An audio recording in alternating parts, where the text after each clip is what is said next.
Hello hello বাচ্চা কাচ্চা বন্ধু বান্ধবী, কেমন আছো তোমরা সব? আশা করছি সবাই বেশ দারুণ আছো, সবার বেশ দারুণ চলছে।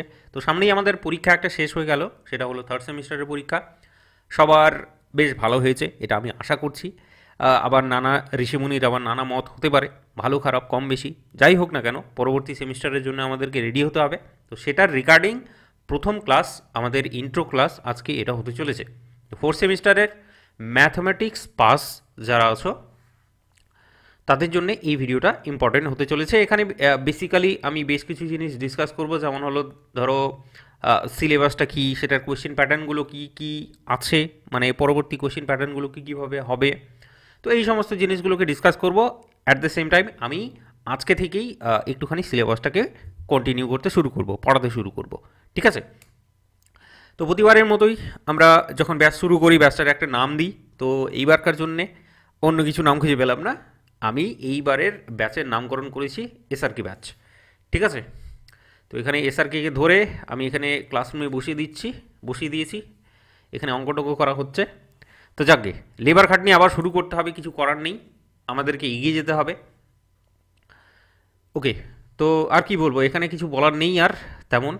আমাদের এসআরকে ব্যাচের অ্যাডমিশন অলরেডি শুরু হয়ে গেছে। তো সেই অ্যাডমিশন রিগার্ডিং কারো যদি কোনো রকমের কোয়েশ্চেন থাকে, কারো যদি কোনো রকমের কোয়ারিজ থাকে, তাহলে আমাকে আমার নাম্বারে তুমি হোয়াটসঅ্যাপ করতে পারো। সেই নাম্বারটা বলে দিচ্ছি, 8240606917। এছাড়া আমাদের যে ক্লাসগুলো হবে, অবশ্যই কিছু কিছু ক্লাস আমাদের ফ্রি ক্লাস হবে। সেই ফ্রি ক্লাসগুলোর আপডেট অথবা সেগুলোর যদি পিডিএফটাকে পেতে হয়, তাহলে অবশ্যই তোমাকে আমাদের হোয়াটসঅ্যাপ চ্যানেলের যে লিঙ্কটা আছে, ঠিক আছে, হোয়াটসঅ্যাপ চ্যানেলের যে লিঙ্কটা আছে সেটা ডিসক্রিপশন বক্সে যাবে, ডিসক্রিপশন বক্সে গিয়ে তুমি সেটা পেয়ে যাবে। দেখো, আমি এইবারকার জন্য হোয়াটসঅ্যাপ গ্রুপও রেখেছি, আবার একটা হোয়াটসঅ্যাপ চ্যানেলও রেখেছি। ঠিক আছে? তো আমাদেরকে ধীরে ধীরে হোয়াটসঅ্যাপ চ্যানেলটাকে আপডেট করতে হবে, হোয়াটসঅ্যাপ চ্যানেলটাকে গ্রহণ করতে হবে, কারণ এটা অনেক বেশি সুবিধাজনক। কি হয় যে পরবর্তীতে যখন কেউ অ্যাড হয় কোনো একটা গ্রুপে, তখন কিন্তু আগের কন্টেন্টগুলো সে খুঁজে পায় না। তো এখানে চ্যানেলের মাধ্যমে কি হবে যে আগের কন্টেন্টগুলো তুমি মানে তুমি ধরো পরে জয়েন করলে, তবুও তুমি আগের কন্টেন্টগুলোকে পেয়ে যাবে। ব্যাপারটা বোঝা গেল? তো আবার অনেকের আবার এই সমস্যাটা হয় যে হয়তো তাকে হোয়াটসঅ্যাপ চ্যানেল শো করছে না তার ফোনে। তো সেই কারণে আমি গ্রুপও রেখেছি, এইবার হোয়াটসঅ্যাপ চ্যানেলটাকেও রেখেছি। দুটোতেই আমি যত পিডিএফ আছে, যত ক্লাসের আপডেট আছে, যা কিছু আপডেট ক্লাস রিগার্ডিং বা ব্যাচ রিগার্ডিং থাকে, সব কিছু আমি দুটোতেই আমি কিন্তু দেবো। তো গ্রুপে জয়েন থাকলেও হবে, চ্যানেলে জয়েন থাকলেও হবে, আবার দুটোতেই জয়েন থাকলেই হবে। ঠিক আছে? তো তুমি চেষ্টা করবে তোমার হচ্ছে, আমি তো প্রেফার করবো ধরো দুটো মানে চ্যানেল এবং গ্রুপ দুটোতেই জয়েন থাকার। ঠিক আছে? ওকে, তো এই হলো ব্যাচ রিগার্ডিং একটুখানি আমি ডিসক্রিপশন তোমাকে দিয়ে দিলাম। এছাড়া আর কি বলবো, এখন কিছু মনে পড়ছে না, বাকি ধীরে ধীরে যখন মনে পড়বে তখন আমি বলতে থাকবো। ঠিক আছে? তো প্রথম কাজ হলো আমাদের সিলেবাসটাকে নিয়ে একটুখানি আলোচনা করব। সিলেবাসে এখানে দেখতে পাচ্ছ তোমাদের CC4 বলা হচ্ছে, বা GE4 জেনারেল যেটা। ঠিক আছে? সিলেবাস কোর্স কোড তোমাদের বলতে পারো সেটা। আর এখানে ঠিক আগের বারের মতোই মার্কস ডিস্ট্রিবিউশন যেটা হয়, 1 নম্বর হলো 65 নম্বরে, সেটা তোমাদের রিটেন এক্সাম হবে। 15 নম্বর যেটা আছে সেটা হলো তোমাদের টিউটোরিয়ালের জন্য রেখে দিয়েছে। 20 নম্বর যেটা আছে সেটা হলো ইন্টারনাল অ্যাসেসমেন্ট। সেখানে আবার 10 মার্ক যেটা থাকবে 20 নম্বরের মধ্যে, 10 মার্ক থাকবে তোমার অ্যাটেন্ডেন্স, আর 10 মার্ক থাকবে তোমার ইন্টারনাল অ্যাসেসমেন্ট, মানে ইন্টারনাল যে পরীক্ষাটা হয় তার বেসিসে সেই নাম্বারটাকে বুট করা হয়। তো ওভারঅল আমাদের 100 মার্কসের এখানে সিলেবাস বলতে পারো পড়তে হবে। ঠিক আছে? এছাড়া সিলেবাসের মধ্যে যে সমস্ত জিনিসগুলো আছে সেগুলোকে ছোট্ট করে একটুখানি বলে দিই। ব্যাপারটা হলো তোমাদের আছে অ্যালজেব্রা। বেসিক্যালি যে ব্যাপারটাকে তুমি মনে রাখবে, যে তোমার আছে অ্যালজেব্রা, তোমার আছে হচ্ছে কম্পিউটার সায়েন্স অ্যান্ড প্রোগ্রামিং। ঠিক আছে? কম্পিউটার সায়েন্স অ্যান্ড প্রোগ্রামিং দেখে মনে হচ্ছে যে কত না কি আছে, কিন্তু তেমন কোনো কিছুই নেই। বেসিক জিনিসগুলোকেই তোমাকে এখানে তোমার সিলেবাসের মধ্যে দেওয়া হয়েছে। ঠিক আছে? তো এখন আলাদা আলাদা করে সিলেবাসটা ডেফিনেটলি আমি বলছি না, পরবর্তীতে বলবো সেটা। তো এটা হলো তোমার কম্পিউটার সায়েন্স অ্যান্ড প্রোগ্রামিং 2 নম্বর। আর আরেকটা জিনিস আছে সেটা হচ্ছে তোমার প্রবাবিলিটি অ্যান্ড স্ট্যাটিস্টিক্স। এখানে কিন্তু সিলেবাসটা দেখে কিন্তু উল্টে পড়ে যেতে ইচ্ছা করবে, মনে হয় যেন বিছানা থেকে মাটিতে আমি ঝাঁপ দিয়ে দিই। তো ব্যাপারটা হলো একটাই কথা বলবো এই সিলেবাসটার বিষয়ে, যে সিলেবাসটা দেখে বড় মনে হলেও অ্যাকচুয়ালি ইজি, অন্যান্য যে দুটো টপিক আছে সেই দুটো টপিকের থেকে এই টপিকটাই হচ্ছে সবথেকে বেশি ইজি, ফর্মুলা বসাবো আর উত্তর বের করবো, এইরকম টাইপের সিলেবাস এটা, ঠিক আছে? তো দারুণ মজা হবে সিলেবাসটাকে করতে এটা। তো এই তিনখানা টপিক তোমাদের বেসিক্যালি আছে, তুমি এটা মনে করতে পারো। আরেকবার বলে দিচ্ছি, এক হলো অ্যালজেব্রা, একটা হলো কম্পিউটার সায়েন্স অ্যান্ড প্রোগ্রামিং, আর একটা হলো প্রবাবিলিটি অ্যান্ড স্ট্যাটিস্টিক্স। ব্যাস এইটুকুটাই হলো তোমার সিলেবাস, এই তিনটাই সিলেবাস। এবার সিলেবাসটাকে ডিসকাস করে নেওয়ার পরে, ডিসকাস তো ইন্টারনালি আমি সব করলাম না, আমি উপরে উপরে যা সিলেবাসটা বললাম এই তিনখানা টপিক আছে। তো যখন যখন ক্লাসগুলোকে যেভাবে যেভাবে করবো সেভাবে সেভাবে তোমার হচ্ছে সিলেবাসটাকে অবশ্যই তোমাকে ডিসক্রাইব করে দেবো, সেটা নিয়ে চাপ নেই তোমার। ওকে, তো সেটা তো গেলো সিলেবাসের ব্যাপার। এবার কোয়েশ্চেন পেপারটা নিয়ে একটুখানি আলোচনা করে দিই, যে ওই যে 65 মার্কের যে তোমার রিটেন এক্সামটা হবে, সেই 65 মার্কের ডিভিশনটা ঠিক কেমন হবে। এখানে ফুল মার্কস তুমি দেখতে পাচ্ছ, এটা তোমাদের কোয়েশ্চেন পেপারের cut out, 65 marks full marks. আর এখানে থাকবে তোমাদের গ্রুপ এ এবং গ্রুপ বি, ঠিক আছে? গ্রুপ এ এবং গ্রুপ বি। গ্রুপ এতে যেমন আছে সেখানে তুমি দেখতে পাচ্ছ যে 1 নম্বরের কোয়েশ্চেন টোটাল 10খানা কোয়েশ্চেন থাকবে, ঠিক আছে? 1 মার্ক করে, তাহলে টোটাল এখানে নাম্বার হয়ে যাচ্ছে তোমার 10 নাম্বার। ব্যাপারটা বোঝা গেল? ঠিক অন্যদিকে গ্রুপ বি এ এখানে দেখতে পাবে ইউনিট 1, ইউনিট 2 এবং ইউনিট 3, এই তিনখানা ইউনিট আছে। তো এটা বেসিক্যালি ব্রড কোয়েশ্চেনগুলো, বা যেগুলো হচ্ছে তোমার একটু লেন্দি কোয়েশ্চেন, সেগুলো আগের বারে পরীক্ষা দিয়েছো, থার্ড সেমিস্টারে পরীক্ষা দিয়েছো, নিশ্চয়ই জানো জিনিসগুলোকে খুব ভালো করে। এনিওয়ে আরেকবার একটু পরিচিতি করে দিচ্ছি ব্যাপারটা। তো এটা হলো তোমার প্রথমে অ্যালজেব্রা। অ্যালজেব্রায় তোমার তুমি দেখতে পাচ্ছ NE3 মানে 3খানা কোয়েশ্চেন করতে হবে। কত নাম্বার করে থাকবে 3খানা কোয়েশ্চেনে? 5 নাম্বার করে থাকবে। টোটাল কত মার্কস? তাহলে এখানে হচ্ছে 15 মার্কস। ব্যাপারটা বোঝা গেল? অন্যদিকে কম্পিউটার সায়েন্স অ্যান্ড প্রোগ্রামিং, যেটা ইউনিট 2 এ আছে, এখানে টোটাল 4খানা কোয়েশ্চেন করতে হবে, ঠিক আছে? 4খানা কোয়েশ্চেন করবে, আর তোমার মার্কস থাকবে 5 নাম্বার। তাহলে এখানে থাকছে তোমার 4 5 20 নাম্বার। পরেরটা ঠিক একই রকম, প্রবাবিলিটি অ্যান্ড স্ট্যাটিস্টিক্স যেটা, সেখানেও 4খানা কোয়েশ্চেন করতে হবে, 5 নাম্বার করে 20 নাম্বার, ব্যাস টোটাল। তো এখানে টোটাল যদি অ্যাড করো 15, 20 আর 20, তাহলে এটা হয়ে যাচ্ছে তোমার 55 আর 10, তাহলে টোটাল হয়ে যাচ্ছে এখানে 65 মার্কস। ব্যাপারটা বোঝা গেল? তো এইভাবে ডিভিশনগুলো আছে। বুঝতেই পারছো অ্যালজেব্রাতে একটুখানি ওয়েটেজটা কম, কম্পিউটার সায়েন্স আর প্রোগ্রামিং আর যেটা প্রবাবিলিটি স্ট্যাটিস্টিক্স, এটা থেকে ইকুইভ্যালেন্ট, মানে মানে বলতে চাইছি যে সমান সমান কোশ্চিন আসে এখানে আর কি। ওকে, তো এখান থেকে অ্যাকচুয়ালি এর পরবর্তীতে আমরা সিলেবাসটাকে পড়তে শুরু করব। বেসিক্যালি চেষ্টা করব, আমি যেটা চেষ্টা করব সেটা হচ্ছে যে অ্যালজেব্রা যেটা আছে সেই অ্যালজেব্রাটা থেকে শুরু করতে। এখানে যেটা সিলেবাসের মধ্যে আছে সেই সিলেবাসটা একটুখানি তুমি বলতে পারো আলাদা টাইপের একটা সিলেবাস, একটু পড়তে আলাদা লাগবে। তবে প্রথম থেকে যদি একটুখানি ইন্টারেস্ট নিয়ে পড়া হয় তাহলে কিন্তু ডেফিনেটলি তোমার ভালো লাগবে জিনিসটা, এতটুকুটা বলতে পারি, ঠিক আছে?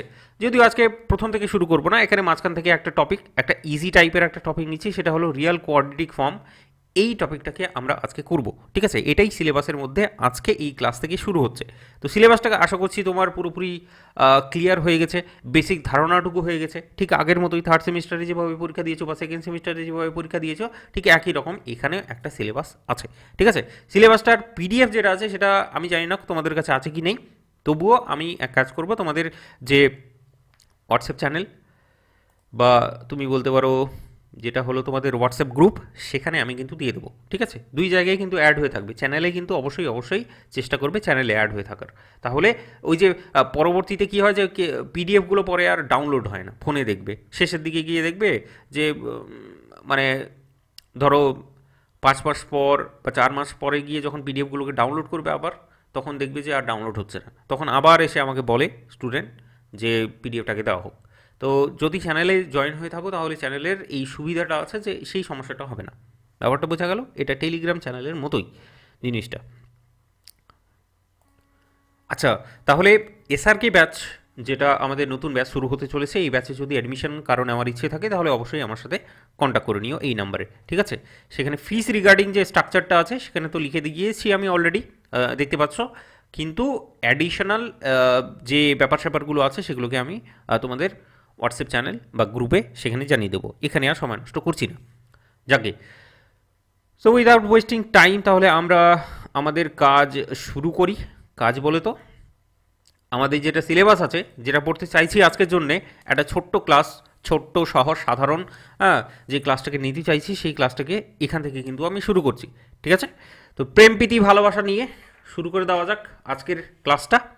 আর আরও আরও বেশ কিছু জিনিস আছে যেগুলো ধরো, আচ্ছা বলেই দিই, ক্লাস টাইমিং যেগুলো আছে সেগুলো কিন্তু হোয়াটসঅ্যাপ গ্রুপে আমি কিন্তু জানাবো যে কোন দিন আমি ক্লাস নিচ্ছি, লাইভ ক্লাসটা কীভাবে হবে।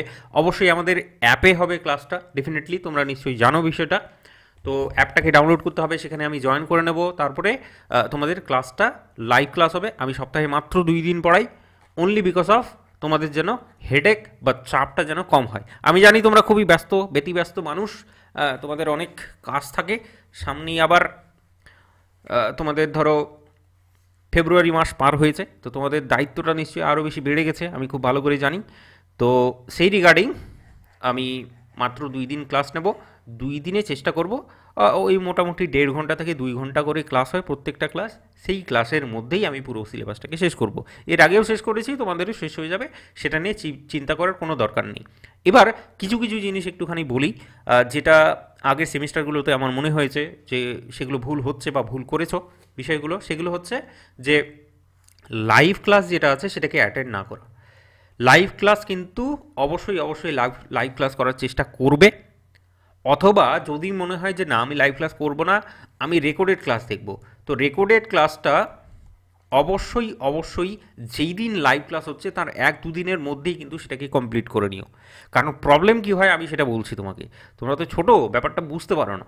বিষয়টা হয় যখন ধরো রেকর্ডেড ক্লাস জমতে শুরু করলো, 2 ঘন্টার ক্লাস করা কিন্তু ভীষণ ভীষণ ভীষণ চাপের একটা জিনিস। তো সেই ক্লাসগুলোকে পরপর পরপর তুমি যদি করো, তুমি দেখা যাচ্ছে কিছু কিছু স্টুডেন্ট কি প্রথমের দিকে ফেলে রেখে দিচ্ছে রেকর্ডেড ক্লাসগুলোকে, একদম শেষে গিয়ে তারপরে ও 1 দিন 2 দিনে ও সমস্ত ক্লাস করার চেষ্টা করছে। এইবার এর আউটকামটা কিন্তু খুবই খারাপ হচ্ছে। দেখো আমি এইভাবে পড়াই যে লাইভ ক্লাস করালাম, কিছু অঙ্ক তো অবশ্যই সেখানে থিওরি অঙ্ক, যে সিলেবাসটা সম্পর্কে পরিচিতি সেটা আমি অবশ্যই করিয়ে দিই তোমাকে, সেখানে সেখানে বেশ কিছু অঙ্ক করিয়েও দিই। এরপরে কিছু এইচডাব্লিউ বা হোমওয়ার্ক কিন্তু তোমাদের থাকে, সেই হোমওয়ার্কগুলো কিন্তু তোমাদেরকে নিজেদেরকে করতে হয়। তো যখন তুমি সেটা শেষের দিকে করবে, মানে বছরের শেষে সেমিস্টার একদম কাছাকাছি চলে এসছে তখন করবে, তখন কিন্তু তোমাদের এই হোমওয়ার্কগুলো কিন্তু মিসিং হয়ে যাচ্ছে। তখন কিন্তু সেগুলোকে আর প্র্যাকটিস আর করতে পারছো না। তুমি তুমি ক্লাসটাকে করে নিচ্ছ, ক্লাসের কন্টেন্টগুলো সব দেখে নিচ্ছ, কিন্তু সেখানে গিয়ে তুমি কিন্তু প্র্যাকটিস করতে পারছো না। আর প্র্যাকটিস যদি না করো, আশা করছি 4th সেমিস্টারে উঠে সিউর ক্যারেক্টারিস্টিক্স তোমার মানে জানা হয়ে গেছে, মানে কিভাবে কিভাবে সে বাঁশ দিতে পারে।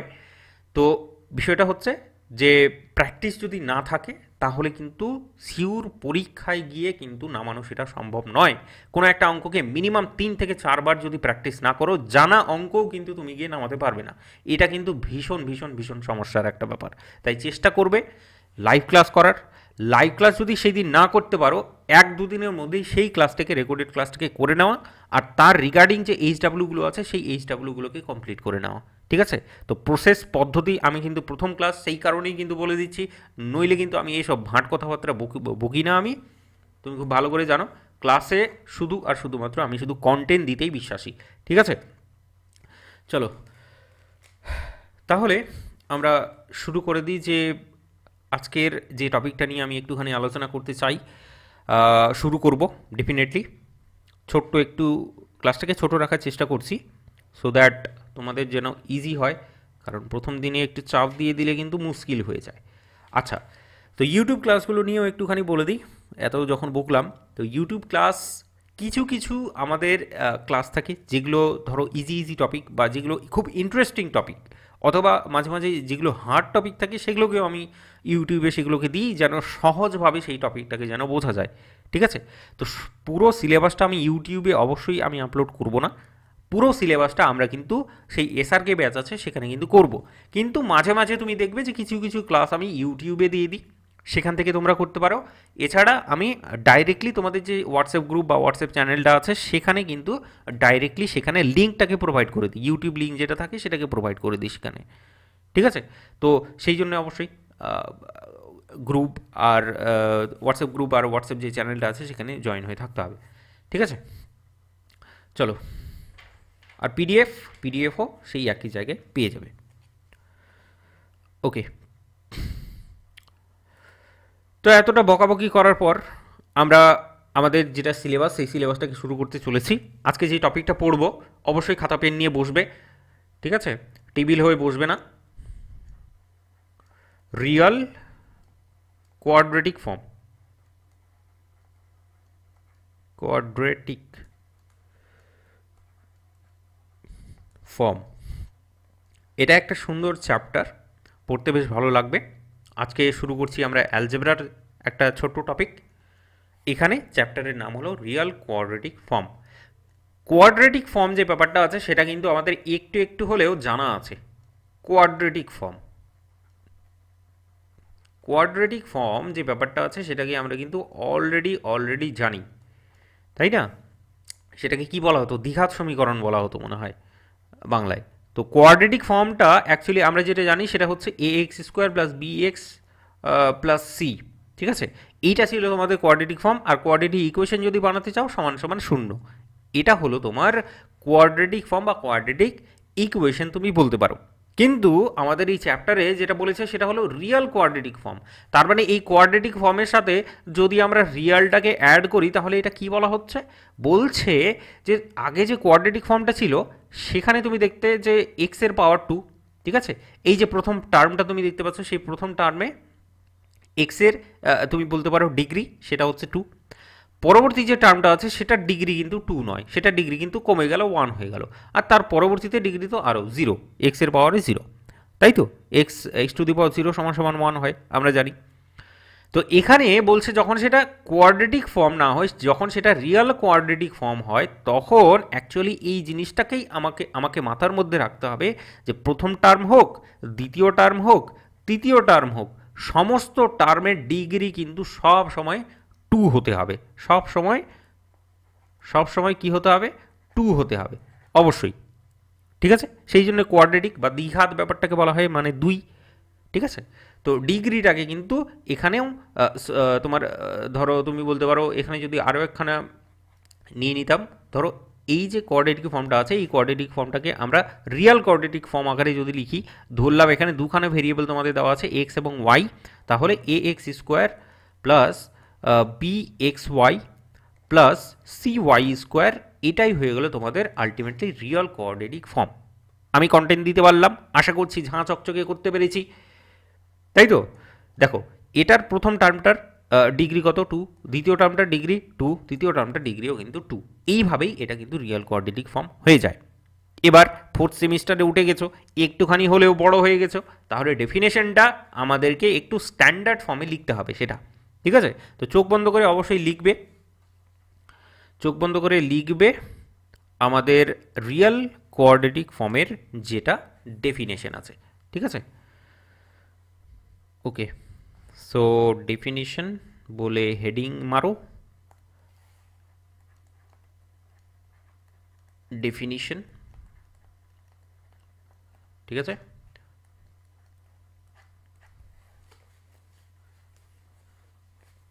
চলো এটা লেখা যাক। ডেফিনেশনে বলছে যে এক্সপ্রেশন, একটা এক্সপ্রেশন আছে, একটু চোখ বন্ধ করে লিখে নাও। ডেফিনেশনটা যখন লিখে দেবো বা লেখা হয়ে যাবে তারপরে কিন্তু আমি সেটাকে এক্সপ্লেন করব, ঠিক আছে?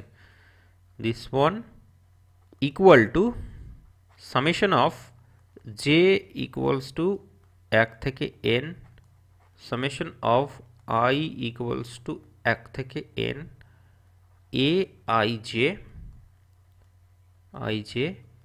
এক্স আই এক্স জে, ঠিক আছে? হোয়ার বলে বলো a i j are real, এটা হলো real, and a i j সমান সমান এ জে আই, ঠিক আছে?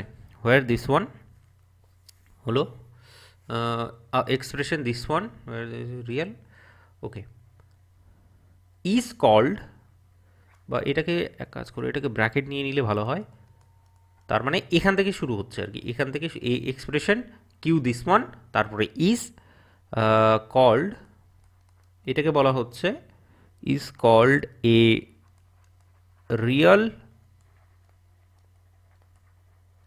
কোয়াড্রেটিক, রিয়েল কোয়াড্রেটিক ফর্ম, এটাকে বলা হচ্ছে একটা real quadratic form in n variable x1 x2 x3 and dot dot dot xn। ঠিক আছে, ওকে। তো এই ব্যাপারটা বলা হলো, এখানে একটা এক্সপ্রেশন লুকিয়ে আছে। আমি যদি একটুখানি আগে যাই, এখানে এক কাজ করো তো, এই ব্যাপারটা যেটা তুমি দেখতে পাচ্ছ, এই যে পুরো এক্সপ্রেশনটা, এই যে পুরো এক্সপ্রেশনটা, এটাকে বলা হচ্ছে তোমার রিয়েল কোয়াড্রেটিক ফর্ম। আর যখন এই এক্সপ্রেশনটাকে আমরা সামেশন আকারে লিখব, তখন সেটা দেখতে ঠিক এই টাইপেরই হয়ে যাবে, এ আই জে আর হচ্ছে তোমার এক্স, এটা আছে তোমার এক্স ওয়াই আছে, তাই তো? এটাই কি বলবো, এটাকে সব থেকে ভালো হতো এই কোয়াড্রেটিকটা না লিখে আরেকভাবে বলছি, দাঁড়াও এক সেকেন্ড। এ এক্স ওয়ান তার স্কোয়ার, তারপরেরটা হচ্ছে b x one x two, মানে এই যে এক্স ওয়াইটাকে আমি এক্স ওয়ান এক্স টু বলে লিখলাম, সি ওয়াই তার স্কোয়ার। এটা হলো একটা रियल क्वाड्रेटिक। এই सॉरी सॉरी सॉरी इसको थोड़ा सा गलती हो गया, এক্স টু তার স্কোয়ার। এইটাকে আমরা সামেশন আকারে লিখতে পারি আই বা জে সমান সমান ধরো 1 থেকে 2, আর আই সমান সমান 1 থেকে 2 এ i j x i x J, x i x J. তো এই এক্সপ্রেশনটাকে এইভাবে আমরা কিন্তু লিখতে পারি।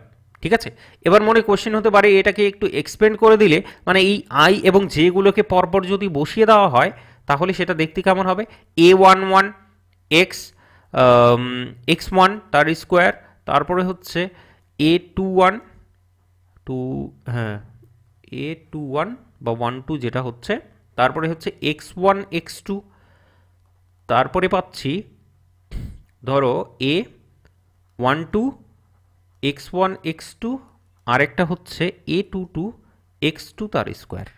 কন্টেন্ট দিতে পারলাম। এই দুটো মিলিয়ে মানে যদি একটু কমন টমন নিয়ে নিই তাহলে এটা হয়ে যাবে a two one plus a one two x one x two. ঠিক আছে, তো এই দুটো মিলিয়ে হচ্ছে বিকে রিপ্রেজেন্ট করছে, এ ওয়ান ওয়ানকে মিলিয়ে একে রিপ্রেজেন্ট করছে, এ টু টুটা রিপ্রেজেন্ট করছে সিটাকে। ব্যাপারটা বোঝা গেল? তো এইভাবে জিনিসগুলোকে একটু স্ট্যান্ডার্ড ফর্মে লেখা হচ্ছে। ঠিক আছে, তো এই স্ট্যান্ডার্ড ফর্মটা যদি মাথার মধ্যে না ঢুকে কোনো যায় আসে না। প্রথম দিকে মনে হবে যে চ্যাপ্টারটা মনে হচ্ছে কঠিন। ঠিক আছে, আমি যে এই এত বড় বড় এক্সপ্রেশনগুলো লিখে দিচ্ছি, তো এটাতে মনে হবে যে চ্যাপ্টারটা মনে হয় দারুণ কঠিন আছে, কিন্তু যখন চ্যাপ্টার শেষ হবে তখন বলবে যে ইয়ে তো বাঁয়ে হাত কা খেল হ্যাঁ, ইউ ইউ চুটকিও মে কর দুঙ্গা। তো এই টাইপের তোমার একটা এক্সপ্রেশন থাকবে।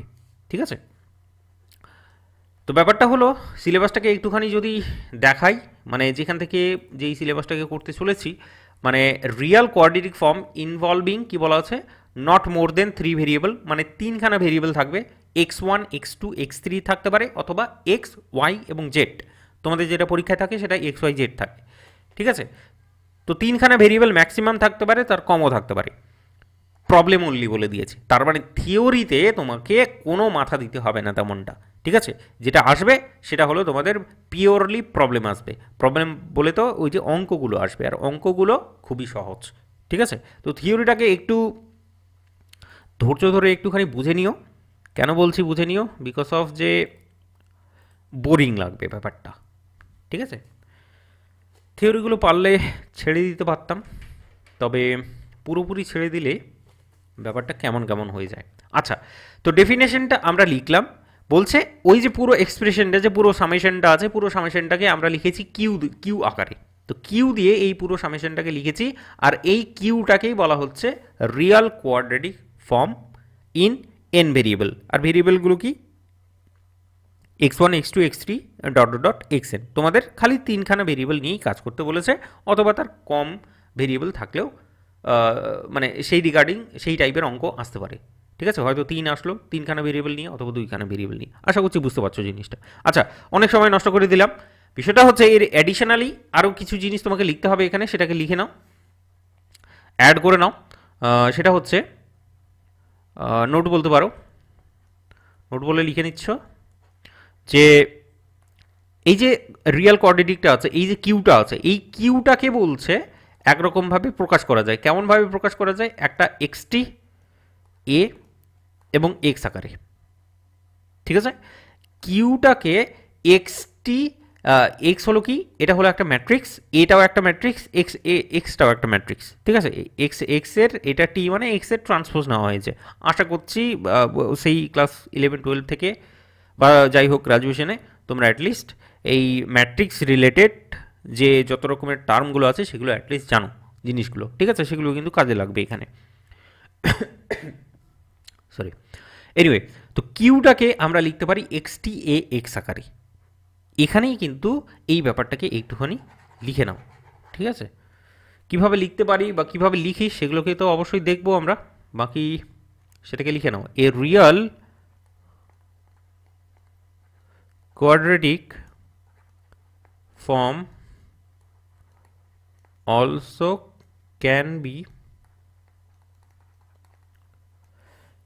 can be written as q সমান সমান বললাম এটি, sorry XT XT a x, এই আকারে আমরা কিন্তু সেটাকে লিখতে পারি। হোয়ার বলে বলবে যেখানে বাবা জীবন এক্সটা দেখতে কেমন, এক্সটা বলছে একটা কলাম ম্যাট্রিক্স, কলাম ম্যাট্রিক্সে কী কী থাকবে, x1 থাকবে, x2 থাকবে, ডট ডট ডট xn পর্যন্ত থাকবে, এটা হলো একটা column matrix. What about the a বন্ধু? বলছে a is nothing but small a i j, আর তার হচ্ছে এন ক্রস এন, তার মানে কি এইটা হলো একটা, এটা হলো ক্যাপিটাল, এইটা হলো একটা matrix, N cross N matrix, N cross N matrix. And বলছে যে এ আই যে যতটা হবে সেটার সাথে এ জে আই সেটা কিন্তু সমান হবে, ঠিক আছে? অ্যান্ড দিস আর রিয়াল, ঠিক আছে? ওকে, তো এই হলো বিষয়।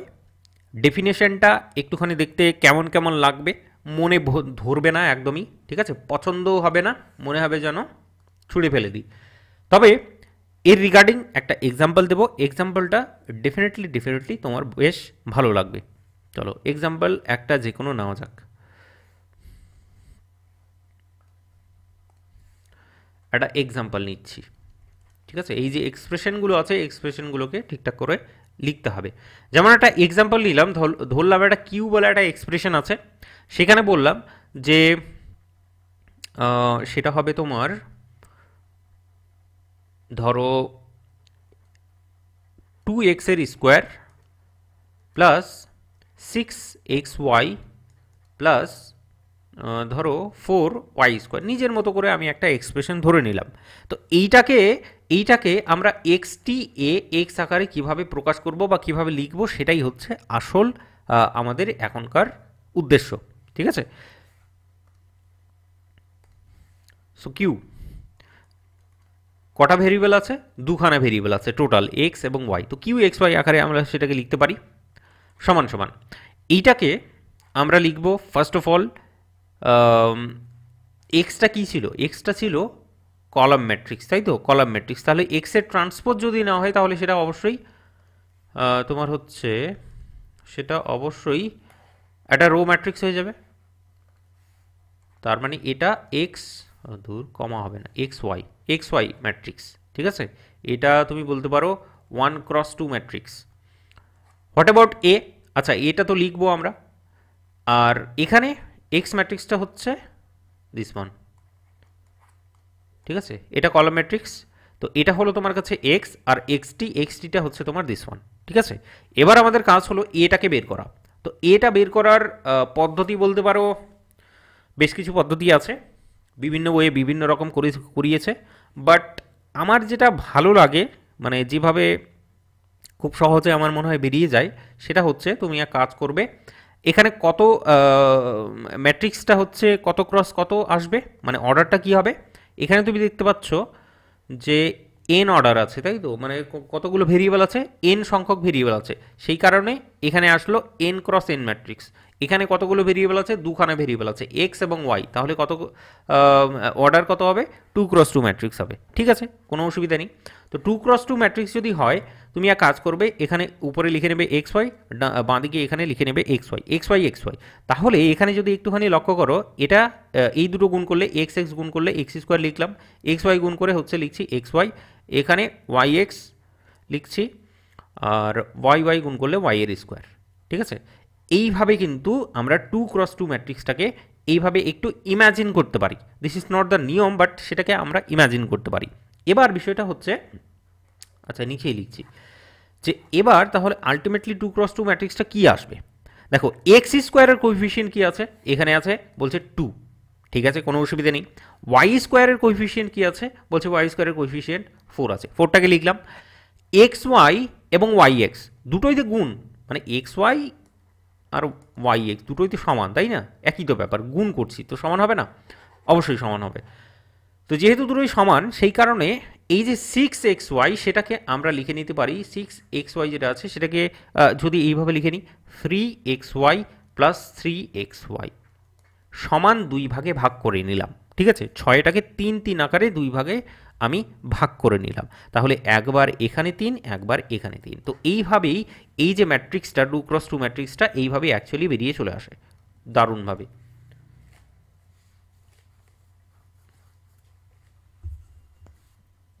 বোঝা গেল ব্যাপারটা কিভাবে আসছে?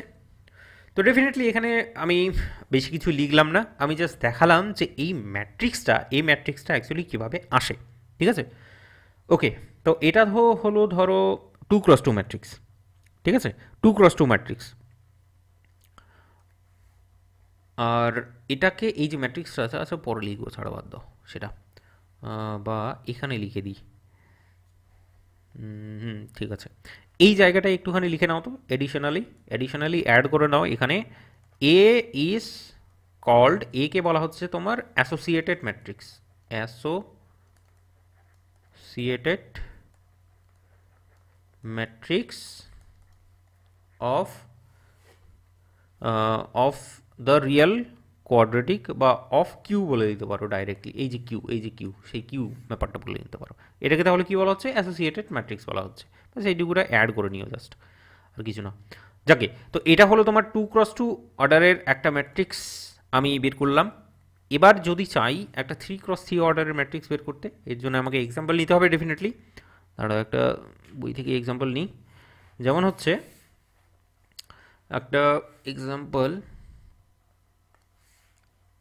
আমি নিচ্ছি। সেই এক্সাম্পলে বলা হচ্ছে যে গিভেন কিউ আছে, এক্স ওয়াই জেড, 3খানা ভেরিয়েবল আছে, সেই 3খানা ভেরিয়েবলে যে এক্সপ্রেশনটা আছে বা রিয়েল কোয়াড্রেটিক ফর্মটা আছে সেটা হচ্ছে নাথিং বাট হে, যে কোনো কিছু নিলেই তো হলো, আবার কি অত ভেবে চিনতে লাভ নেই। ধরো এক্স স্কোয়ার নিচ্ছি, তারপর নিচ্ছি মাইনাস 2y এর স্কোয়ার প্লাস 3z এর স্কোয়ার।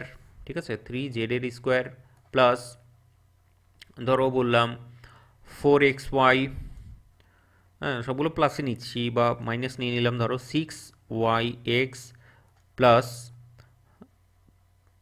ধরো 8zx বা xz, যা ইচ্ছা তুমি সেটা বলতে পারো। এবার এটা হলো তোমার কাছে কিউ। এই মালটাকে কি করতে হবে, আমাকে এই যে কিউটা আছে, এই কিউ এর যে অ্যাসোসিয়েটেড ম্যাট্রিক্স এ আছে, সেই এ অ্যাসোসিয়েট ম্যাট্রিক্সটাকে আমাকে বের করতে হবে। এটাই অ্যাকচুয়ালি উদ্দেশ্য। ঠিক আছে, কারণ অঙ্কগুলো করব তখন সেই এটাকে বের করাটাই মানে বলতে পারো ফার্স্ট স্টেপ অঙ্কগুলো করতে গেলে।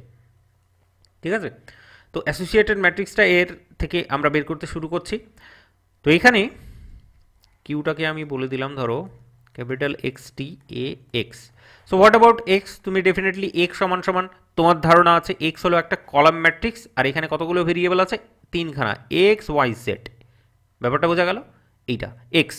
ঠিক আছে, হোয়ার বলে বললাম ধরো। তো এখানে দেখতে পাবে যে এক্সটি ম্যাট্রিক্স যেটা হবে, মানে এই যে কলাম ম্যাট্রিক্সটা আছে, কলাম ম্যাট্রিক্সটা তাহলে রো ম্যাট্রিক্সে কনভার্ট হয়ে যাবে, কারণ এটা হলো তোমার ট্রান্সপোজ নেওয়া হচ্ছে এই ম্যাট্রিক্সটার এক্স ওয়াই জেড।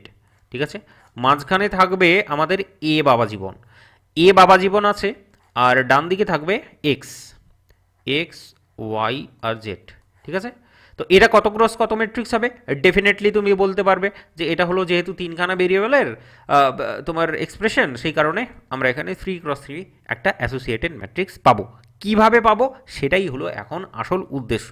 ঠিক আছে, একই রকমভাবে আমি যেটা একটুখানি কি বলবো শর্টকাট বললাম, সেই শর্টকাটটাকে একটুখানি ভাবতে পারো, চিন্তা ভাবনা করতে পারো। এখানে লিখবে এক্স ওয়াই জেড, এখানেও লিখবে এক্স ওয়াই জেড। এটাকে অ্যাকচুয়ালি প্র্যাকটিসের মাধ্যমে দেখবে যে এটাকে আর লিখতে হচ্ছে না। এক্স স্কোয়ার, পরেরটা হচ্ছে এক্স ওয়াই, তারপরেরটা হচ্ছে তোমার জেড এক্স বলতে পারো, এক্স সরি ওয়াই এক্স যেটা, তাহলে এটা হয়ে যাচ্ছে এক্স ওয়াই বা ওয়াই এক্স যাই বলতে পারো। ওয়াই স্কোয়ার, এটা হচ্ছে তোমার ওয়াই জেড।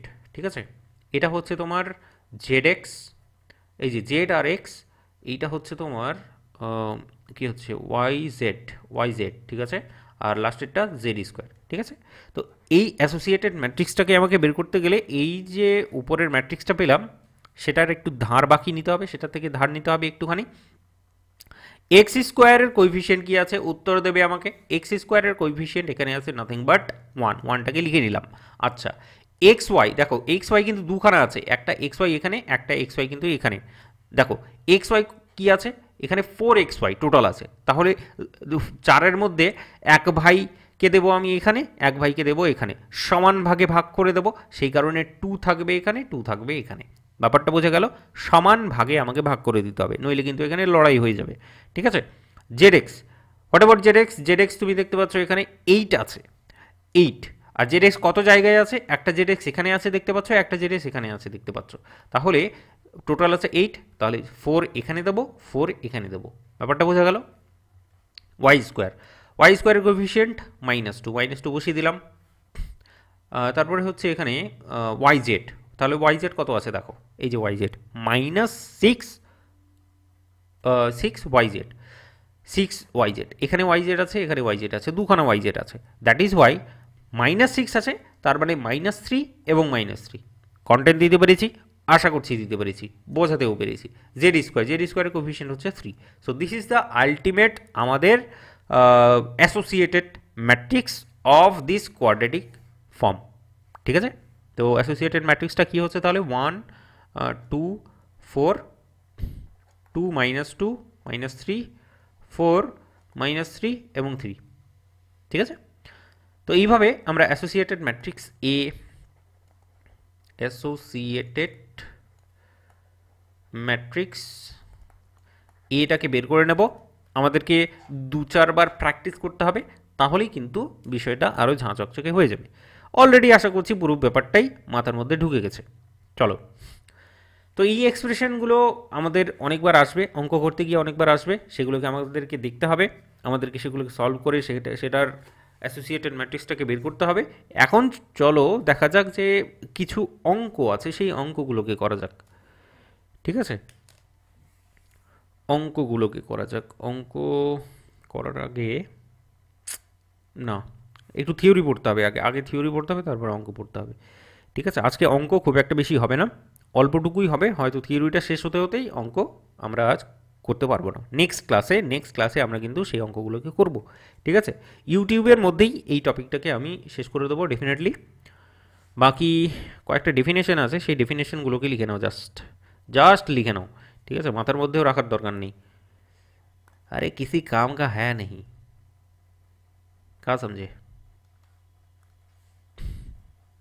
ক্যানোনিক্যাল ফর্ম, এই ব্যাপারটাকে একটুখানি লিখে নাও, ক্যানোনিক্যাল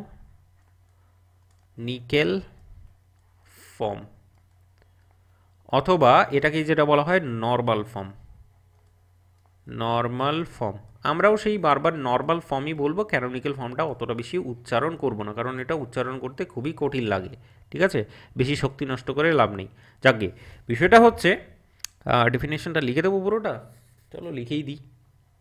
ক্যানোনিক্যাল ফর্মটা আর অন্য কিছু নয়, যদি ছোট্ট করে একটুখানি বলে দিই বিষয়টা, তাহলে সেটা হচ্ছে যে একটা কিউ আমাদের রিয়াল কোয়াড্রেটিক ফর্ম আছে, সেই কিউ রিয়াল কোয়াড্রেটিক ফর্মটাকে আমরা লিখেছি ধরো এক্স টি এ এবং এক্স আকারে, ঠিক আছে, সেটা লিখতে পারি। আচ্ছা, একটা জিনিস আবার এখানে একটু অ্যাড করে নাও, আমি তখন বলতে ভুলে গেলাম, জাস্ট একটুখানি অ্যাড করে নাও অ্যাসোসিয়েটেড ম্যাট্রিক্স, আর এইটা বলো যে এ ইজ সিমেট্রিক ম্যাট্রিক্স। এটা সব সময় একটা সিমেট্রিক ম্যাট্রিক্স হয়, সিমেট্রিক ম্যাট্রিক্স, ঠিক আছে, এটা সবসময় একটা সিমেট্রিক ম্যাট্রিক্স হয়। সো সেটাকে একটু অ্যাড করে নাও, জাস্ট, আর কিছু নয়। বাকি পড়ছিলাম ক্যানোনিক্যাল ফর্ম। ক্যানোনিক্যাল ফর্মটা আর অন্য কিছু নয়, এই যে এ ম্যাট্রিক্সটা বা অ্যাসোসিয়েটেড ম্যাট্রিক্সটা আছে, এই অ্যাসোসিয়েটেড ম্যাট্রিক্সটাকে একটা ডায়াগোনাল ম্যাট্রিক্সে আমরা চেঞ্জ করব। ডায়াগোনাল ম্যাট্রিক্সে এই এ ম্যাট্রিক্সটাকে ডায়াগোনাল ম্যাট্রিক্সে কনভার্ট করব। কনভার্ট করার পরে তারপরে আমরা ফার্দার ক্যালকুলেশনগুলোকে করব, সেটা পরবর্তীতে আসছে, তোমাদের কাছে আসছে, ধৈর্য ধরো একটুখানি, ঠিক আছে। তো এই যে ডায়াগোনাল ম্যাট্রিক্সটা আছে, সেই ডায়াগোনাল ম্যাট্রিক্সে আমাদেরকে সেটাকে কনভার্ট করতে হবে। যদি সেটাকে ডি নামকরণ করি তাহলে আশা করছি তোমার কোনো অসুবিধা নেই এতে, ঠিক আছে। তো এ থেকে যে ডি এ আমি কনভার্ট করলাম, তো এই ডিটাকেই বলা হচ্ছে, এই যে ডি ম্যাট্রিক্স বা ডায়াগোনাল ম্যাট্রিক্সটাকে বলা হচ্ছে, সেটা হচ্ছে তোমার নর্মাল ফর্ম। এখন কিছু কিছু বন্ধু বান্ধবী বলবে হোয়াট ইজ ডায়াগোনাল ম্যাট্রিক্স, সেটা তো আমি ভুলে গেছি। তো ডায়াগোনাল ম্যাট্রিক্সটাকে একটু পাশে লিখে রাখো। ব্যাপারটা হচ্ছে ডায়াগোনাল ম্যাট্রিক্স দেখতে কেমন সেটাই লিখে রাখো, আর বেশি তো বলবো না।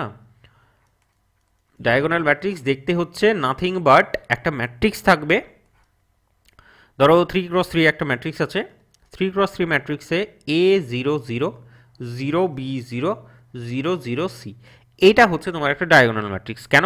এখানে একটা ডায়াগোনাল তুমি দেখতে পাচ্ছ, এই ডায়াগোনালটা বাদে বাকি উপর নিচে যত মালপত্র আছে সবগুলোই হচ্ছে শূন্য, তাদের কোনো মূল্য নেই, ঠিক আছে, তাদেরকে তুমি ছুঁড়ে ফেলে দাও। তো এই ডায়াগোনালটার জন্যই এটাকে বলা হচ্ছে ডায়াগোনাল ম্যাট্রিক্স। সেটা 2x2 হতে পারে, এটা দেখালাম 3x3, তোমার হচ্ছে 4x4 আসতে পারে, এনিথিং ইট ক্যান বি, ঠিক আছে, বোঝার জন্যই জাস্ট বললাম। ওকে, তো ক্যানোনিক্যাল ফর্মটা বলেই দিই, লিখে দেবো, লিখে দেওয়ার দরকার আছে, চলো লিখেই দিই, সবে তো শুরু, তাই না। থিওরি কোনো প্রয়োজন নেই, বলছে না, থিওরির কোনো প্রয়োজন নেই, তোমাকে জাস্ট অঙ্কগুলোকে করতে হবে। লেট বলে বলো, লেট কিউ বলে this one equal two be a real quadratic form. এটা হচ্ছে একটা রিয়েল কোয়াড্রেটিক ফর্ম, ও সব তো ঠিক হ্যাঁ। এই মালটাকে একটু বাক্স বানিয়ে দিই, ব্যাস, আবার যাও। বলছে এটা হচ্ছে একটা রিয়েল কোয়াড্রেটিক ফর্ম, বলছে if if if for the matrix A of rank R, ঠিক আছে, of R there exist বলছে a non singular matrix M such that এমন যে empty a m becomes, এইটা becomes a diagonal matrix, এইটা একটা diagonal ম্যাট্রিক্সে কনভার্ট হয়ে যাবে, ঠিক আছে। এই যে এটা আছে, এটাকে সামনে পেছনে একটু এম দিয়ে, এমটি আর এম দিয়ে মাল্টিপ্লাই করে দিয়ে এই পুরো মালটা হয়ে গেল একটা ডায়াগোনাল ম্যাট্রিক্স। তো এই যে কনভার্সনটা, ডায়াগোনাল ম্যাট্রিক্স বললাম ডি, ঠিক আছে, অফ, আর এটাও স্পেশাল ব্যাপার হলো যে ডায়াগোনাল ম্যাট্রিক্সের র্যাঙ্ক যেটা হবে সেটাও আর হবে। দেখো এটার এ ম্যাট্রিক্সটার যে র্যাঙ্ক ছিল, এই যে এ ম্যাট্রিক্সটা যেটা র্যাঙ্ক সেটাও আর, ডায়াগোনাল যে পুরো ম্যাট্রিক্সটা এটার র্যাঙ্কও হচ্ছে তোমার আর, ঠিক আছে। তো এই দুটো জিনিস একটুখানি বোঝার, আমি মাথায় রাখতে বলবো না ডেফিনেটলি, দেন বলে বলবে, দেন ইট ইজ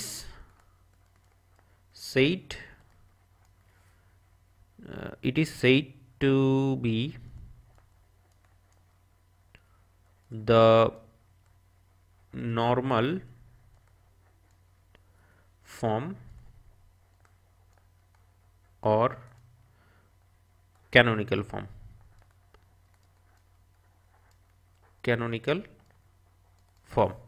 ঠিক আছে।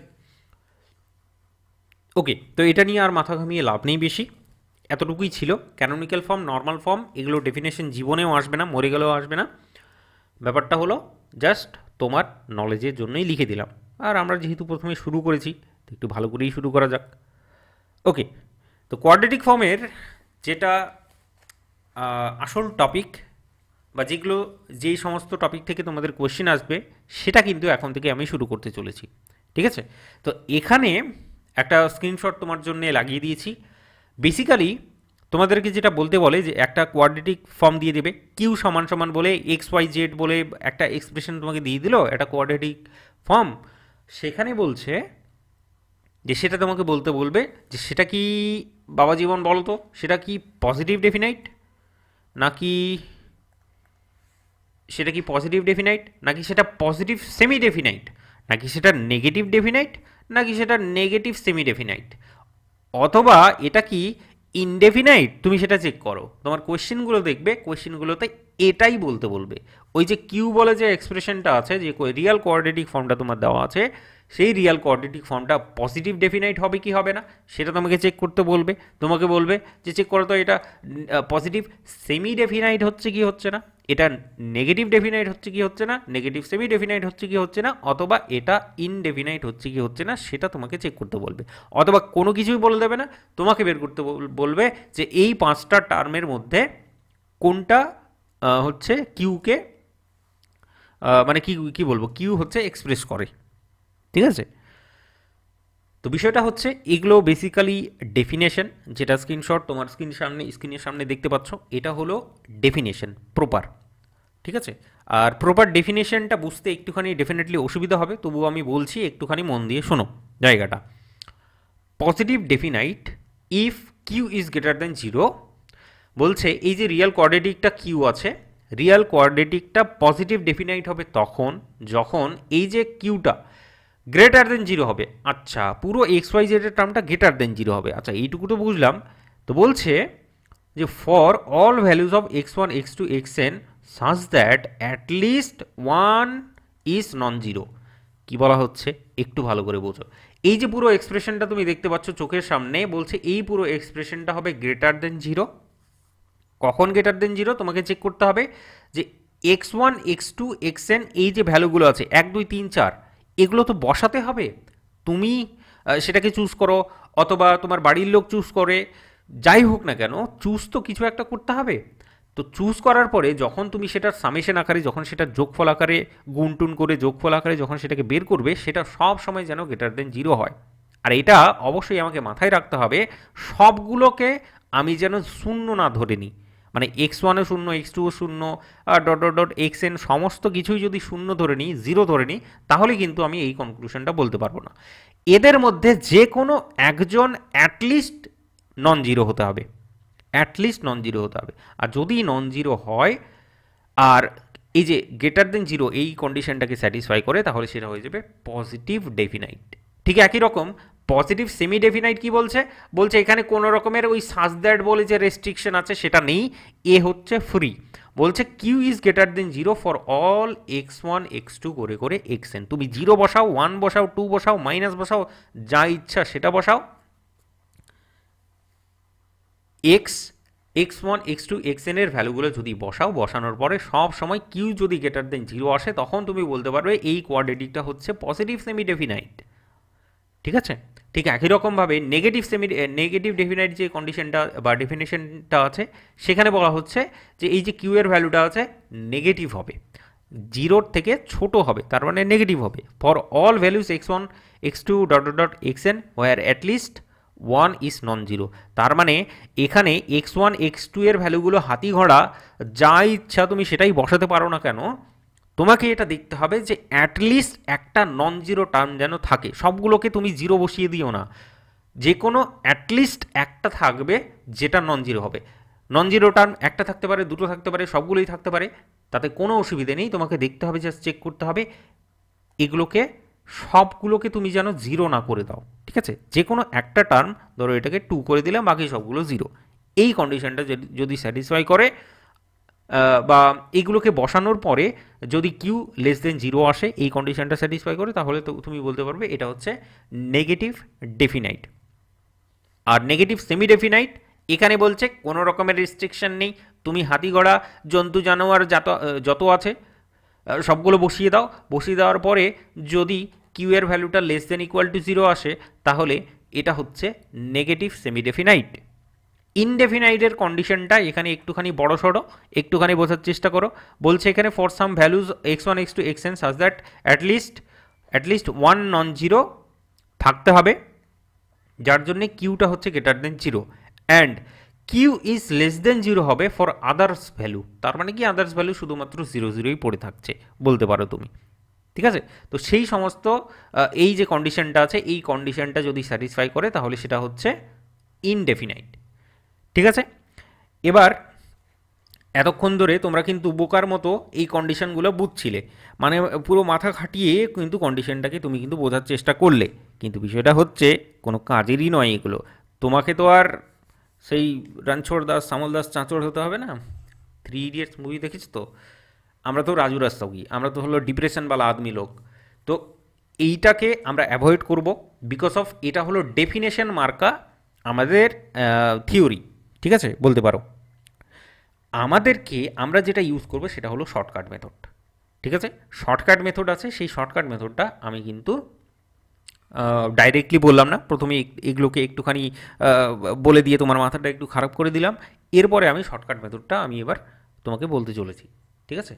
যে শর্টকাট মেথড আছে সেটার মাধ্যমে তুমি বলতে পারবে সেটা হলো পজিটিভ ডেফিনাইট নাকি পজিটিভ সেমি ডেফিনাইট নাকি নেগেটিভ ডেফিনাইট নাকি নেগেটিভ সেমি ডেফিনাইট নাকি ইনডেফিনাইট, ঠিক আছে? তো চলো এই সমস্ত জিনিসপত্রকে পাশে ছেড়ে দিয়ে আমরা পরবর্তী ডেফিনেশনগুলোকে দেখে নিই, ঠিক আছে? আজকে তো ডেফিনেশন জানতেই পুরো সময় চলে গেল। যাকে সময় তো আমাদের অনেক, তাই না? সময় নেই, এই রে ফেঁসেছে বান্দা, सांप কাট জায়গা, বাতা রাহা হুঁ मैं अभी से। কেউ থাকবে না ডিসেম্বর অবধি, দেখবি কেউ নাই, ঠিক আছে? বন্ধু বান্ধবী যাই থাকুক না কেন। ওকে, আমাদের কয়েকটা ডেফিনেশন এখানে দেখতে হবে, ডেফিনেশন কয়েকটা জানতে হবে, তারপরে আমরা হচ্ছে ফাইনাল সেই শর্টকাট ট্রিকওয়ালা মেথডটাকে জেনে নেব। আচ্ছা, আমি কোন একটা জিনিস বলতে চাইছিলাম, বলে গেলাম, just give me a second. ওটা বের করে নিই, ব্যাপারটা কোথায় ছিল জানো? মিল গিয়া। ওকে, একটুখানি দেখো, হেডিং মারো এখানে যে র্যাঙ্ক, ম্যাট্রিক্সে র্যাঙ্ক পড়েছি, সেই rank of a real QUAD quadratic form, ঠিক আছে? Rank of a real quadratic form, বাবা জীবন এইটাকে একটু মাথার মধ্যে নিতে হবে, ঠিক আছে? এইটাকে একটুখানি মাথার মধ্যে নিতে হবে, কিছু করার নেই। র্যাঙ্ক মানে কি বলা হচ্ছে? দেখো, ম্যাট্রিক্সের র্যাঙ্ক আমরা পড়েছি, ডেফিনেটলি পড়েছি, আশা করছি তুমি জানো। যদি না জানো তাহলে আগের বই ঘেটে আসো আগে গিয়ে তোমার, অথবা যদি বই খুলতে ইচ্ছে না হয় পুরনো বই, হ্যাঁ, তাহলে তুমি একটু গিয়ে ইউটিউবে গিয়ে একটুখানি দেখে এসো জিনিসটা, যে what is rank matrix, rank of A matrix search করবে, বেরিয়ে চলে আসবে, যে কেউ বলে দেবে তোমাকে what is rank of A matrix. আচ্ছা, তো এখানে ব্যাপারটা হলো র্যাঙ্ক অফ এ ম্যাট্রিক্স, তাই তো? ঠিক আছে, তো একটুখানি লিখে নাও, বলো যে the rank of the matrix, rank of the matrix A is called the rank rank of the matrix A is called a rank of the quadratic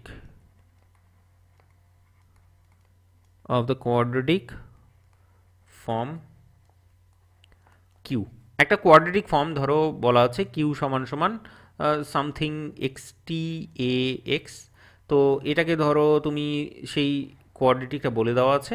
এবার বিষয়টা হচ্ছে এখান থেকেই বলল যে এই রিয়েল কোয়াড্রেটিক ফর্মটার, এই যে রিয়েল কোয়াড্রেটিক ফর্মটা তুমি দেখতে পাচ্ছ, এটার র্যাঙ্ক মানে কি বোঝায়? এটার র্যাঙ্ক মানে বোঝায়, রিয়েল কোয়াড্রেটিক ফর্মের র্যাঙ্ক মানে বোঝায় হচ্ছে ওর মাঝে যে ম্যাট্রিক্সটা আছে, ওর মাঝে যে অ্যাসোসিয়েটেড ম্যাট্রিক্সটা আছে, সেই অ্যাসোসিয়েটেড ম্যাট্রিক্সের র্যাঙ্কটাই হলো এই রিয়েল কোয়াড্রেটিকের র্যাঙ্ক। বোঝা গেল ব্যাপারটা? তেমন কোনো ডিফিকাল্টিসের কোনো কিছু নেই। আচ্ছা, তো র্যাঙ্ক যদি বোঝা যায় তাহলে এরপরে আমাদেরকে বলতে হবে সিগনেচার নিয়ে একটু, না সরি, ইন্ডেক্সটা আগে জেনে নিই। ইন্ডেক্স ছোট ছোট তিনখানা ডেফিনেশন, এগুলোকে একটু বুঝে নাও। Of a real quadratic form, signature, sorry index, ইন্ডেক্সের পরে সিগনেচার, ঠিক আছে? চলো, হোয়াট ইজ ইন্ডেক্স? র্যাঙ্ক তো বুঝলাম, কিন্তু ইন্ডেক্স কি জিনিস? বলছে যে ইন্ডেক্সটা হচ্ছে the number of positive term, the number of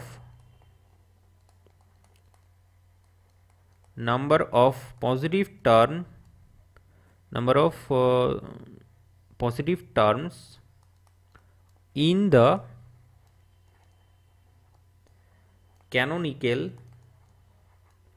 form, in the canonical form of Q is called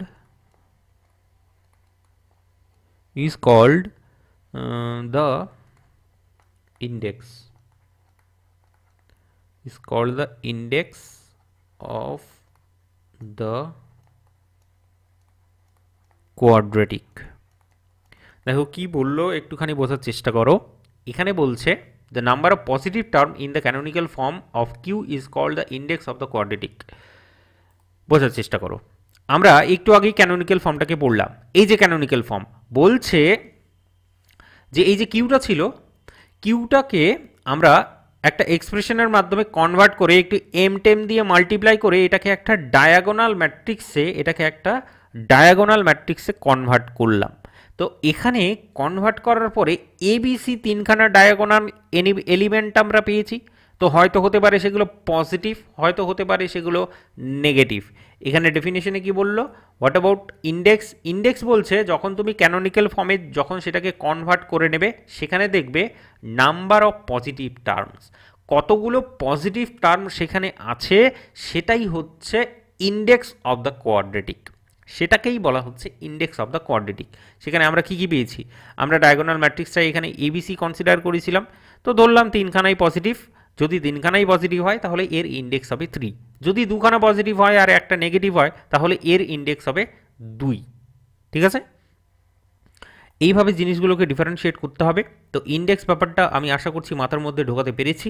বাকি এরপরে বাকি থাকলো যেটা, সেটা হলো সিগনেচার। সেটা হলো কি? Signature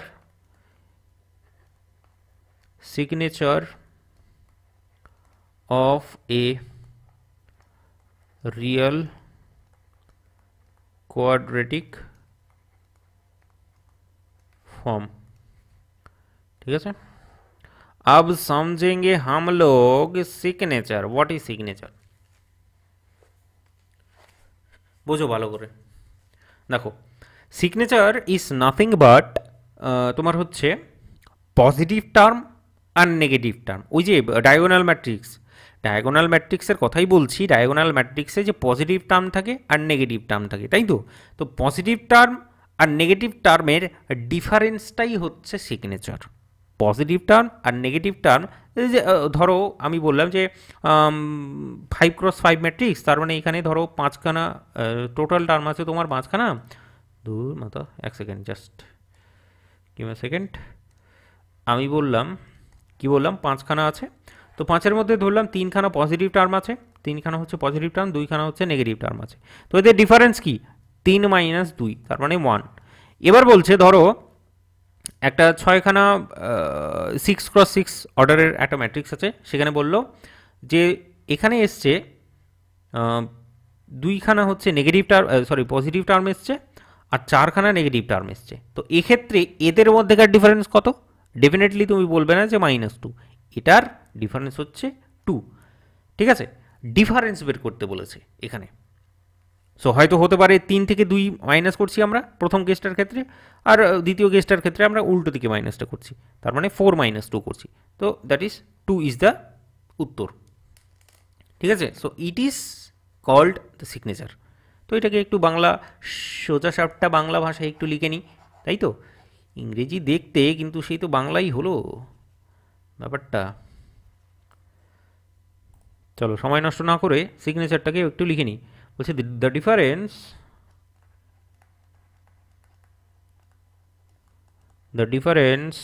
between the number of positive terms, between the number of positive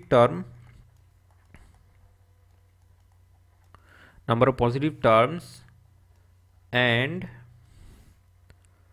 the number of negative terms, and the number of negative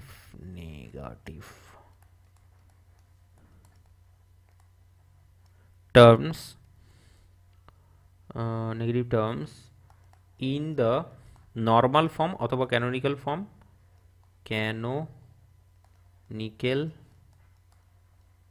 canonical ফর্মের মধ্যে পজিটিভ টার্ম আর নেগেটিভ টার্মের ডিফারেন্সটাই হচ্ছে negative terms, canonical form of Q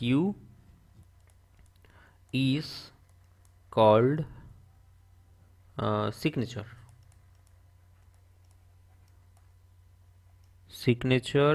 of the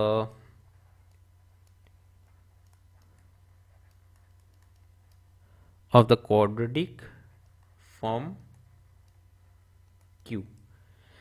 ঠিক আছে, তো definition দিয়ে ভরিয়ে দিলাম, আশা করছি বুঝতে পেরেছো।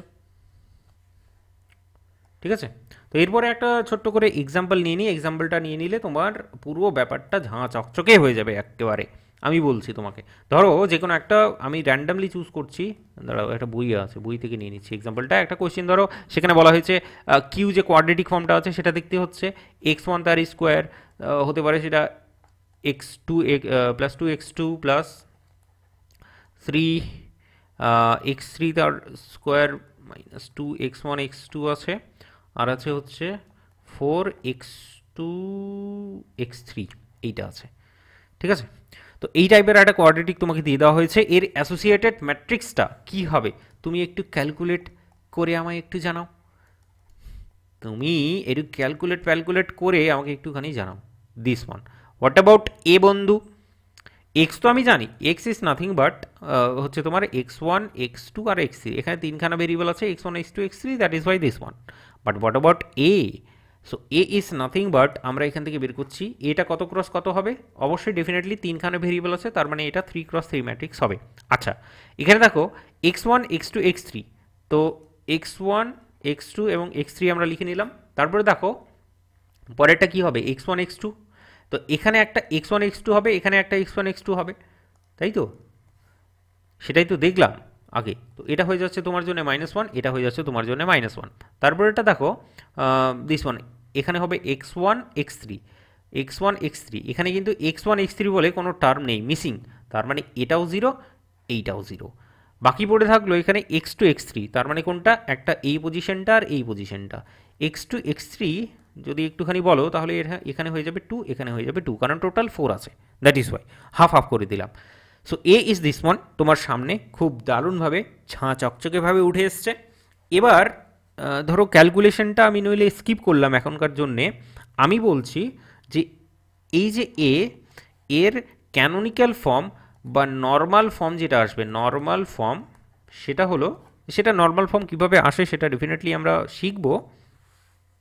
বাকি আমি তোমাকে জাস্ট ক্যালকুলেট করতে যেন সুবিধা হয়, দ্যাট ইজ ওয়াই আমি তোমাকে বলছি। ধরো নর্মাল ফর্মটা আসলে 100 010 আর একটা ধরো 00 -1, এই টাইপের একটা নর্মাল ফর্ম তোমাদের কাছে এসেছে।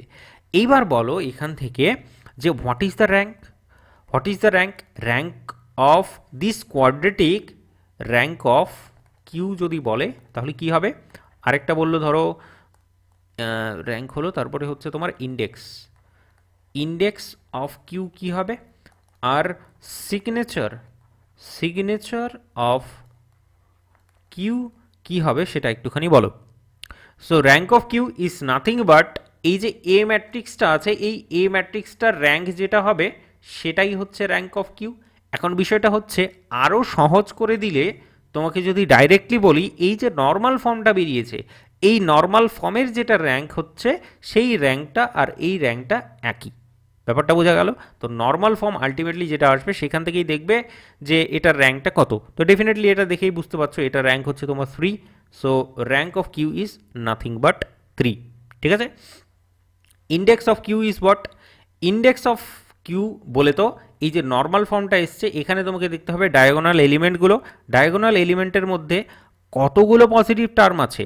পজিটিভ টার্ম আছে এখানে দুটো, একটা 1 আর একটা হলো 1, দুটোই plus plus, that is Y এখানে ইন্ডেক্স চলে আসলো তোমার কাছে 2। তাহলে নেগেটিভ টার্ম কতগুলো আছে? একখানা আছে। তো পজিটিভ টার্ম তুমি পেয়েছো এখানে 2খানা, নেগেটিভ টার্ম তুমি এখানে পাচ্ছ কতগুলো? একটা। তাহলে সিগনেচার কি হবে? 2 আর 1-এর মধ্যে ডিফারেন্সটাই হচ্ছে সিগনেচার। তো 2 আর 1-এর ডিফারেন্সটা কি? Definitely that is 1। তো এইভাবে র্যাঙ্ক, ইন্ডেক্স আর সিগনেচার এগুলোকে বের করে নিতে হবে। ব্যাপারটা বোঝা গেল? র্যাঙ্ক, ইন্ডেক্স আর সিগনেচার এই তিনখানা জিনিস যদি বুঝে নিতে পারো তাহলে আমরা এবার রেডি আমাদের যে শর্টকাট মেথডটা আছে সেই শর্টকাট মেথডটাকে অ্যাপ্লাই করতে। ব্যাপারটা বোঝা গেল? যে ওই যে আমাদের উদ্দেশ্য কী ছিল? উদ্দেশ্য তো ছিল এইটা, সেই যে স্ক্রিনশটটা, তার মানে positive definite, positive semi definite, negative, negative semi definite, এই জিনিসগুলোকে ফাইন্ড করা। দ্যাট ইজ ওয়াই এটাকে যেন সহজভাবে বের করতে পারি সেই জন্য আমরা এই জিনিসগুলোকে পড়লাম, র্যাঙ্ক, ইন্ডেক্স আর সিগনেচার। খুব ভালো করে বুঝতে পেরে গেছো আশা করি জিনিসটা। ওকে, তো এরপরে আমাদের কাজ হলো কি, যে এরপরের কাজ কি? এরপরের কাজ হলো সেই শর্টকাটের মেথডটাকে লিখে নেওয়া, মানে ওই যে ডেফিনেশন বলা ভুল হবে,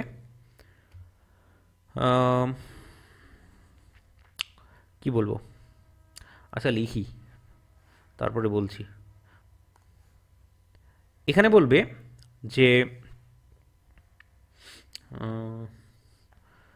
রিয়েল, ঠিক আছে, একটা রিয়েল কোয়াড্রেটিক ফর্ম, একটা রিয়েল কোয়াড্রেটিক ফর্ম কিউ সমান সমান x t, capital x t a x of rank হচ্ছে কত? R, which is less equals to definitely n হবে। অ্যান্ড ইন্ডেক্স বলছে এর একটা ইন্ডেক্স আছে, তো ইন্ডেক্সটাকে আমরা নামকরণ করছি সেটা হচ্ছে এম। ঠিক আছে?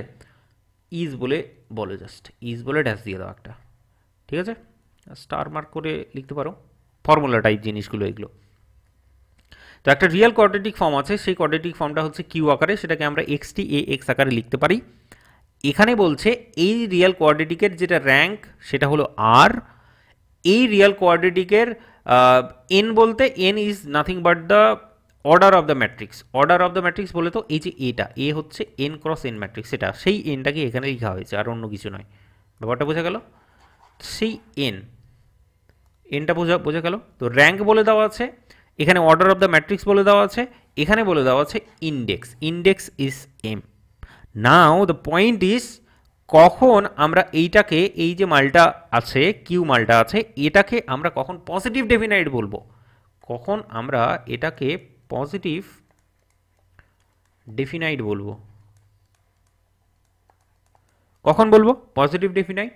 বলছে ইফ, যদি আর সমান সমান এন হয়, এম সমান সমান আর হয়। বোঝা গেল? এখানে একটু গুড়িয়ে টুরিয়ে লিখেছে, বলছে যে এন যে অর্ডার অফ দ্য ম্যাট্রিক্স সেটা আর র্যাঙ্কটা যেটা আছে সেই র্যাঙ্কটা আর order of the matrix equal হবে, even m equals to also r হবে, তার মানে এটাও এম ইকুয়ালস টু এন হবে। ব্যাপারটা বোঝা গেল? তার মানে এখানে বলতে চাইছে r equals to n equals to m, এই কন্ডিশনটা যদি স্যাটিসফাই করে যায় তাহলে সেটাকে বলা হবে পজিটিভ ডেফিনাইট। কোনটাকে? এই কোয়াড্রেটিক ফর্মটাকে বলা হবে পজিটিভ ডেফিনাইট। কন্টেন্ট দিতে পারলাম, আশা করছি দারুণ লেগেছে। দারুণ যদি লেগে থাকে তাহলে পরবর্তীটা লেখা যাক খুব সহজভাবে। পজিটিভ সেমি ডেফিনাইট, পরেরটা পজিটিভ সেমি ডেফিনাইট। বলছে এই কোয়াড্রেটিকটাকে পজিটিভ সেমি ডেফিনাইট তখন বলা হবে ইফ, যদি, যদি কি বলছে, N is less than N হয় আর এম ইকুয়ালস টু আর হয়। ঠিক আছে, এই কন্ডিশনটা যদি স্যাটিসফাই করে। ঠিক একই রকমভাবে নেগেটিভ ডেফিনাইট, নেগেটিভ ডেফিনাইট যে ব্যাপারটা আছে কখন হবে, এই কোয়াড্রেটিকটাকে কখন নেগেটিভ ডেফিনাইট বলা হবে? বলছে নেগেটিভের কন্ডিশনটা হচ্ছে যখন আর ইকুয়ালস টু এন হবে আর এম ইকুয়ালস টু জিরো হবে। বলছে মানে ইন্ডেক্স যেটা আছে ইন্ডেক্সটা হবে জিরো, মানে যতগুলো ওই যে তোমার হচ্ছে কি বলো তো, কি বলে এটাকে, কর্ণ বলে তো, ডায়াগোনালের যে এলিমেন্টগুলো যেগুলো আছে সেইগুলো সবগুলোই নেগেটিভ হবে। তখন এটা হয়ে যাবে একটা নেগেটিভ ডেফিনাইট। ঠিক আছে, তখন এটা নেগেটিভ ডেফিনাইট হয়ে যাবে। ঠিক পরবর্তী অবশ্যই বুঝতে পেরে গেছো, negative semi definite. Negative semi definite কখন হবে বাবা জীবন? বলছে যখন আর হচ্ছে লেস দেন এন আর m is equal to n, এই কন্ডিশনটা যখন স্যাটিসফাই হবে আমি চোখ বন্ধ করে বলবো negative semi definite, Q is negative semi definite. 5 number last যেটা ইনডেফিনাইট, ইনডেফিনাইট কখন কিউকে ইনডেফিনাইট বলা হবে? If R is less equal to N R zero greater than M greater than R, বা উল্টো বললাম যে মানে zero less than M less than R, এই কন্ডিশনটা স্যাটিসফাই হবে তখন সেটাকে বলা হবে ইনডেফিনাইট। ব্যাপারটা হলো যে এই চারখানা কন্ডিশন যদি স্যাটিসফাই না করে তাহলে সেটা হচ্ছে ইনডেফিনাইট। কন্টেন্ট দিতে পারলাম, আশা করছি দারুণ লেগেছে আজকের কন্টেন্টটা। কেমনটা লাগলো সেটা অবশ্যই আমাকে কমেন্ট বক্সে অবশ্যই জানিও। শেষ অবধি যদি দেখো, এত দূর অবধি ভিডিওটাকে যদি দেখো তাহলে অবশ্যই কমেন্ট করে আমাকে জানিও ক্লাসটাকে কেমন লাগলো। ঠিক আছে, কারণ এই যে বেসিক ক্লাসগুলো, ইন্ট্রোডাকশন ক্লাসগুলো, এখান থেকেই তুমি বুঝতে পারবে যে পরবর্তী কন্টেন্টগুলো অথবা আমাদের যে ব্যাচ আছে এসআরকে ব্যাচে কন্টেন্টগুলো ঠিক কেমনটা থাকবে, ভালো থাকবে, খারাপ থাকবে, মন্দ থাকবে, যাই থাকবে, এখান থেকেই তুমি কিন্তু বুঝতে পারবে। ঠিক আছে, এই ক্লাসগুলো দেখার মাধ্যমেই। ঠিক আছে, তো আশা করছি এতটুকু জিনিস মাথার মধ্যে ঢুকেছে। আমরা কিন্তু এখনও পর্যন্ত অঙ্ক করতে পারলাম না, ডেফিনেটলি পরবর্তী ভিডিওটাও আমাদের এই ইউটিউব চ্যানেলেই সাবস্ক্রাইব করে নিও, ইউটিউব চ্যানেলটাকে, এখানেই কিন্তু পরবর্তী ভিডিওটা পেয়ে যাবে। ঠিক আছে, সেটা কবে পাবে সেটা নিয়ে আমি কিছু বলতে পারছি না, এনিওয়ে খুব তাড়াতাড়ি 2-3 দিনের মধ্যেই। ঠিক আছে, তো আজকের ক্লাসটা তাহলে এখানেই থাক। সবাই খুবই ভালো থেকো, একটুখানি পড়াশোনা করো। আর বই নিয়ে যদি কারো কোনো রকমের কনফিউশন থাকে, books, what about the books, কাহা সে লে, কিধার সে লে, আরে কতই বা ছাড় দেবে, সেই ব্যাপারটা যদি থাকে তাহলে বুকসগুলোকে আমি তোমার হচ্ছে হোয়াটসঅ্যাপ গ্রুপে বা ইউটিউব তোমার হোয়াটসঅ্যাপ চ্যানেল যেটা, সেই হোয়াটসঅ্যাপ চ্যানেল, হোয়াটসঅ্যাপ গ্রুপ, সেগুলোতে আমি কিন্তু দিয়ে দেবো বুকসগুলো। ঠিক আছে, কী কী বই আছে। ঠিক আছে, তা আমি মূলত বলতে পারো সমস্ত বই থেকেই মানে কন্টেন্ট বেছে বেছে আমি পড়াই, 4th সেমিস্টারটা স্পেশালি। কোনো একটা পার্টিকুলার বই এখনও পর্যন্ত ফলো করিনি, তবে লেটস সি এবার কি হয়। আমি চেষ্টা করব বেস্ট কন্টেন্টটাকেই তোমাকে প্রোভাইড করার। অবশ্যই পিডিএফটাকে কালেক্ট করে নিও হোয়াটসঅ্যাপ গ্রুপ, হোয়াটসঅ্যাপ চ্যানেল থেকে। আর ব্যাচে যদি এডমিশন নিতে চাও তাহলে অবশ্যই ইমিডিয়েটলি আমার সাথে যোগাযোগ করবে। ঠিক আছে, 6917। ওকে, সো এইটাই ছিল আজকের কন্টেন্ট। দেখা হচ্ছে তোমাদের সাথে নেক্সট ভিডিওতে আমরা অঙ্ক করব, রিয়েল কোয়াড্রেটিক ফর্মের যত রকমের অঙ্ক আছে সমস্ত টাইপের অঙ্কগুলোকে আমরা কভার করে নেব। ঠিক আছে, চলো, বাই।